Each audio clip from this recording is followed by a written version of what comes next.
essentially the challenge for Boris Johnson today and in the next few weeks is persuading members of the European Commission, including Jean-Claude Juncker, who he's meeting for lunch today, and other European leaders, including Xavier Bettel, the Luxembourg Prime Minister he's meeting this afternoon, that the UK does have a plan that could replace the Northern Irish backstop, a plan that is legally operable and ready for use. And of course, that was the challenge for Theresa May and her negotiators, is the European Commission was not happy with any of the alternatives that they proposed and insisted on keeping it inside the deal, something that leaders since then, over the last 9 months, have continued to insist it must remain in the deal. But it does seem like Boris Johnson's tactics are beginning to work, if only because these conversations are now happening.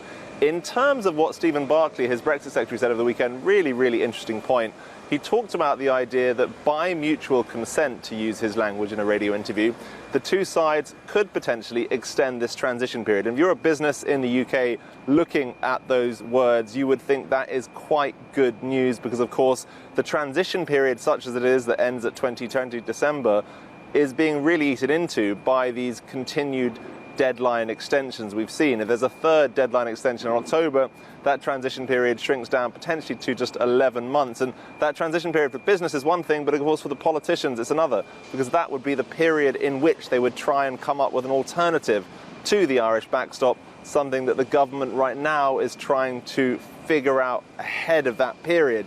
One thing I would say, though, speaking to people over the course of the weekend about these talks here in Luxembourg with these two leaders and some of their closest advisors joining together for a lunchtime meal, is that a lot of people, both critics and allies of Boris Johnson, see this as a piece of political theatre. One Conservative MP I spoke to yesterday said they're essentially, quote, betting the house on finding a deal at that EU Council summit, and that's not for another month.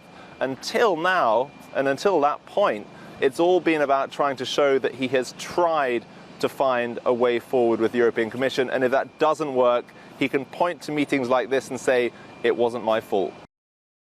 Hi, I'm Joanna Bersecci, and thank you for watching. You can check out more of our videos by clicking on the boxes on the screen. And don't forget to subscribe to our channel for more from CNBC International. Thank you for watching.